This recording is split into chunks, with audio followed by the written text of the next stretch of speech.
बुलेटिनमध्ये आपल्या सगळ्यांचं पुन्हा एकदा स्वागत आणि यानंतर काही महत्त्वाच्या घडामोडींचे वेगवान अपडेट्स आपण पाहूया। बुलेटिनच्या सुरुवातीला बातमी आहे सर्वसामान्यांना दिलासा देणारी। सणासुदीच्या काळात दिवाळीच्या तोंडावर केंद्र सरकारनं सर्वसामान्यांना आणि व्यापाऱ्यांना दिलासा देणारा निर्णय घेतलाय। आधी असलेल्या जीएसटीच्या 4 स्लॅबपैकी 12% आणि 28%चा स्लॅब रद्द करण्यात आलाय। त्यामुळे देशात आता फक्त 5% आणि 18% असेल असे 2च जीएसटी स्लॅब असतील। सरकारच्या या निर्णयामुळे इलेक्ट्रॉनिक वस्तू, खाद्यपदार्थ, साबण, कपडे आणि चपला यासह रोजच्या वापराच्या गोष्टी स्वस्त होणार आहेत। तर आरोग्य विमा आणि जीवन विम्यात पूर्णतः सूट मिळण्याची शक्यता आहे। सरकारचा हा निर्णय नवरात्रीच्या पहिल्या दिवशी म्हणजे 22 सप्टेंबरपासून लागू होईल।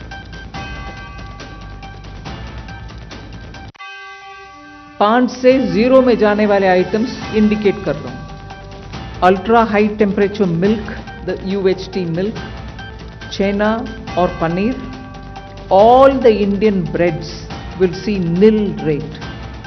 सो रोटी किसी के ऊपर भी, चपाती और रोटी और पराठा और whatever it is, they all come to nil. Reduction from 28 to 18%. Air conditioning machines, TVs which are over 32 inches, all TVs now at 18%. Dishwashing machines, small cars, motorcycles equal to or less than 350 cc are all now coming to 18%.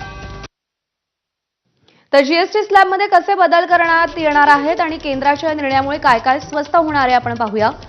Readymade कपडे, चप्पल, बूट, printing आणि stationery वस्तू, घरगुती वापराच्या वस्तू आणि प्रक्रिया केलेले अन्नपदार्थ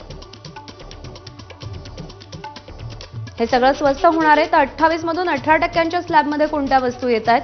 दुचाकी, चारचाकी, cement building material, fridge, washing machine, AC, TV, पॅकेजमधील अन्नपदार्थ, शीतपेय, पेंट्स।